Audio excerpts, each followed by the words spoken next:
Sir আমি একজন agritech স্টার্টআপে কাজ করছি, রেক্সিল কোড। আচ্ছা, খুবই ভালো। কৃষ্ণনগর থেকে আসছি।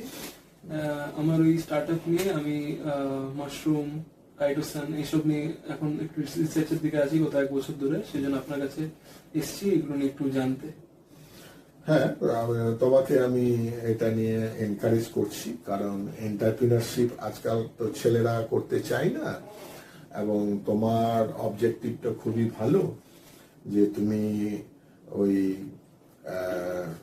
মাশরুম থেকে বা ছত্রাক থেকে কাইটিং নিয়ে সেটাকে পোস্ট হারভেস্ট যে ফল বা সবজির মধ্যে দিয়ে তাতে লাইফ স্প্যানটাকে বাড়ানো এবং যাতে ওটা না পচে সেটা খুব ভালো। এবং তুমি যদি এটা লাইফে নিয়ে যেতে চাও একটু কষ্ট হবে, কিন্তু ভালো। তুমি হয়তো কাইটিন এবং কাইটোজেন এই দুটো পলিস্যাকারাইডের কথা বলছো। তুমি ফাঙ্গাস থেকে আইসোলেশন করবে।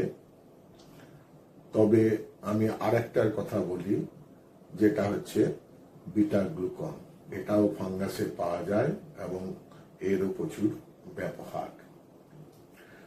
প্রথমে আমি তোমাকে এই তিনটের স্ট্রাকচার সম্পর্কে একটুকু আইডিয়া দিই। দেখো, এখানে কাইটিনের স্ট্রাকচার, কাইটিন একটি পলিস্যাকারাইড। এর ইউনিট গুলো হচ্ছে N acetyl glucose amide. The chain of N acetyl glucose amide দিয়ে কাইটিন তৈরি হয়।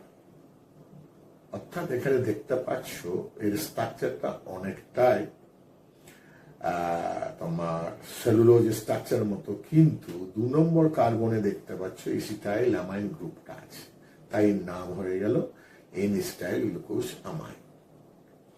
আর একটা ইউনিটের সঙ্গে আরেকটা ইউনিট, অর্থাৎ এন এসিটাইল গ্লুকোজ অ্যামাইনের সঙ্গে এন এসিটাইল গ্লুকোজ অ্যামাইন যখন বন্ডিং হচ্ছে, সে বন্ডটা হচ্ছে বিটা 1,4 গ্লুকোসাইডিক বন্ড। তাহলে এটা এক ধরনের পলিস্যাকারাইড। আবার এই কাইটিনকে যদি এই এসিটাইল গ্রুপটাকে, কাইটিনের থেকে যদি এসিটাইল গ্রুপটাকে দূর করে দেওয়া যায়, এটা জেনারেলি আমরা কিভাবে করি না, ল্যাবরেটরিতে এনজাইম এন্ড অ্যাসিডিফিকেশন করে সেটাকে কাইটোজেনে আনা যায়। সেই কাইটোজেনের স্ট্রাকচারটা তুমি দেখতে পাবে এখানে। দেখো, এখানেও দেখো তোমার 2 নম্বর কার্বনে কি আছে, একটা অ্যামাইন গ্রুপ আছে। সুতরাং এটা হয়ে গেল তোমার, এবং এদের দেখো 1 আর 4 বিটা 1,4 গ্লাইকোসাইডিক বন্ডিং এ আছে, অর্থাৎ কাইটিন থেকে কাইটোসিন। আবার বিটা গ্লুকন যদি দেখো স্ট্রাকচারটা, এটা দেখো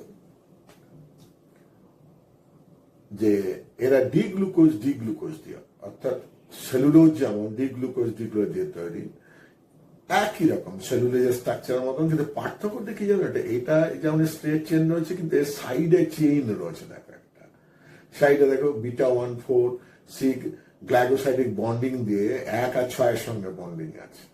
আর মেইন চেইনটা দেখো, এর মেইন চেইনটা আছে বিটা 1,4 গ্লাইকোসাইডিক বন্ড। আবার সাইড চেনের মধ্যেও দেখো, সাইড চেনের মধ্যেও আছে বিটা 1,3 গ্লাইকোসাইডিক বন্ড। অর্থাৎ এরাও এক ধরনের পলিস্যাকারাইড, কিন্তু এদের 2 নম্বর কার্বনে OH আছে, একদম সেলুলোজের মতো স্ট্রাকচার, কিন্তু ব্রাঞ্চ আছে, এই জন্য অ্যাক্টিভিটিটা বেশি। কাইটিন হচ্ছে এক ধরনের পলিস্যাকারাইড, ফাঙ্গাসে পাওয়া যায় আর ইনসেক্টে পাওয়া যায়। এই পৃথিবীর 2টো অর্গানিজম গ্রুপের মধ্যে পাওয়া যায়। তো ফাঙ্গাসটা একটা কিংডম, তো প্রত্যেক ফাঙ্গাসেই পাওয়া যায়, প্রত্যেক, কম আর বেশি।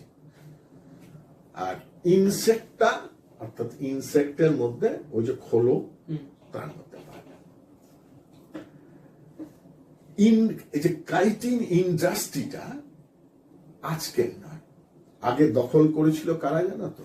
ওই ইনসেক্টের ইনসেক্ট করেছিল আগে। ওরা দখল করেছিল, কারণ ওখান থেকে মানে তোমার কাইটিন আইসোলেট করে বাণিজ্যিক, এবং কি কি বাণিজ্যিক মানে মেডিকেল লাইনেও কাজে লাগে জানো তো। কাইটিনটা মেডিকেল কতগুলো কারণ লাগে আমি বলি। কাইটিন হচ্ছে ইনাট, এই যে গজ তৈরি করার জন্য কাইটিন লাগে। গজ তৈরি হ্যাঁ, উন্ড হিলিং এর জন্য কাইটিন লাগে, উন্ড হিলিং গজ। আর মডার্ন কাইটিন কি কাজে লাগে? কাইটিন একটা পলিস্যাকারাইড, এই পলিস্যাকারাইডটা ইমিউনো এনহ্যান্সিং এর জন্য লাগে। তো ফাঙ্গাসের মধ্যে কাইটিন যেমন একটা পলিস্যাকারাইড আছে, সেই রকম আছে বিটা গ্লুকন বা অন্যান্য পলিস্যাকারাইড গুলোও আছে, মানে হেটেরো পলিস্যাকারাইড গুলো আছে। তো যখনই ফাঙ্গাস থেকে তুমি যদি পিওর ফর্মে কাইটিন করতে চাও তাহলে কাইটিন পেলে, কিন্তু বাকি যে পলিস্যাকারাইড গুলো সেগুলো কিন্তু ফেলে দেওয়ার নয়। যেমন বিটা গ্লুকন, যেমন তোমার হেটেরো পলিস্যাকারাইড, এইগুলোর দাম আরো বেশি মেডিকেলে। এখানে আমার প্রশ্ন যে বিটা গ্লুকনের আমাদের ডেইলি লাইফে কতটা দরকার, আর ওটা পিউরিফাই করে, আপনি যেমন বললেন ওটা পিউরিফাই করে বিটা গ্লুকনের সঙ্গে যত পিউরিফাই করবো তত দাম বাড়বে, ওটা ভ্যালু বাড়বে। বিটা গ্লুকন আমাদের ডেইলি লাইফে কতটা দরকার বা কি ভূমিকা রাখে? বিটা গ্লুকন অ্যাকচুয়ালি আমরা খাবারের মধ্যে দিয়ে, বলতে এটা তো পলিস্যাকারাইড, তো মাশরুম যেমন আমরা খাই। এবার তুমি যেটা বলছো যে বিটা গ্লুকন আমাদের শরীরে কতটুকু লাগে, এই গবেষণা কিছু হয়নি, এগুলো গবেষণা চলছে। কারণ কি চলছে না, বিটা গ্লুকন খেলে আমরা দেখেছি মেডিকেলে যেতে বিটা গ্লুকনকে মেডিসিন হিসাবে ব্যবহার করা হয়। একটা ক্যান্সারের পেশেন্ট, তার ইমিউনিটিটাকে বাড়াতে হবে, বিটা গ্লুকন দাও, তার মানে থেরাপিউটিক হিসাবে ওখানে ইমিউনিটি। কিন্তু ডেইলি লাইফের ক্ষেত্রে আমার শরীরে কতটা বিটা গ্লুকন লাগবে এই নিয়ে কিন্তু কোনো গবেষণা আজ পর্যন্ত হয়নি। তোমার আইডিয়াটা ভালো, কারণ আমি একটা যখনই পেশেন্টকে বলবো তোমার বিটা গ্লুকন এত লাগবে কারণ তোমার ইমিউনিটিটাকে বাড়াতে হবে, এই নিয়ে কোনো গবেষণা কিন্তু নেই। এমনিতেই তুমি দেখবে আমরা তো বলি ভিটামিন খাও অমুক খাও, কতটা আমরা কি মেপে চুপে খাই? একটা ফল যেমন আপেল খাই না, এইটা নেই। আমরা খাই যতটা দরকার, এক্সেস হলে সেটা বেরিয়ে যায় ইউরিনের মধ্যে দিয়ে, বুঝলে তো। আর একটা কথা তোমাকে বলি, বিটা গ্লুকন যেহেতু যে কোনো পলিস্যাকারাইড আমাদের শরীরে যদি বেশি যায় সেটা বেরিয়ে যাবে, হজম হয় না তোমাকে, কারণ আমাদের শরীরে গ্লুকন হজম করার কোনো এনজাইম নেই। ইন্টারেস্টিং। আমরা যে মাশরুম খাই বা আমরা যে অন্য খাই, এইগুলো আমাদের শরীরে যাচ্ছে তো, নেপারে ইন্টেস্টাইনে অ্যাবজর্পশন হয়, কোনো ডাইজেশন হয় না।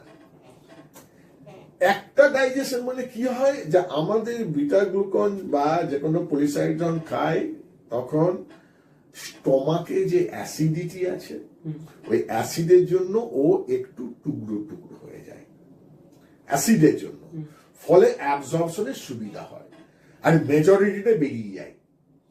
কারণ ডাইজেশন করার ক্ষমতা না হয়। বিটা গ্লুকন কি দিয়ে তৈরি?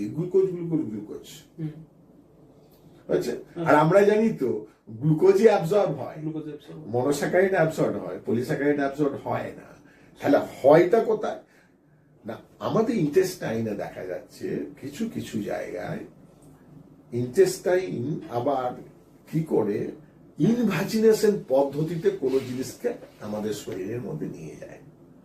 ইনভাজিনেশন, হ্যাঁ, ওই মারফত কিছু ঢোকে আমাদের শরীরে গেল। এইবার এই জায়গাটা একটা তর্ক বিতর্কের ব্যাপার আছে। যেমন ধরো আজকাল যে ক্যান্সারের পেশেন্ট আমরা বলি যে বিটা গ্লুকন অনেক ড্রাগও বেরিয়ে গেছে, জাপানে আছে বা তোমার চায়নায় আছে, যে বিটা গ্লুকনকে থেরাপিউটিক হিসেবে ব্যবহার করছে ক্যান্সারের পেশেন্টকে। আমরাও দেখেছি, ধরো হিন্দুদের মধ্যে দিয়ে দেখেছি যে এরকম আমরা বিটা গ্লুকন যখনই দিচ্ছি তখন দেখা যাচ্ছে তার ইমিউনিটি বেড়ে যাচ্ছে। তার মানে কি আমরা খাওয়াচ্ছি ইয়েকে, আমরা কোনো একটা পাথওয়েতে যাচ্ছে ভিতরে, কিন্তু মেন হচ্ছে ইমাজিনেশন, তাছাড়া বিটা গ্লুকন হজম হয় না।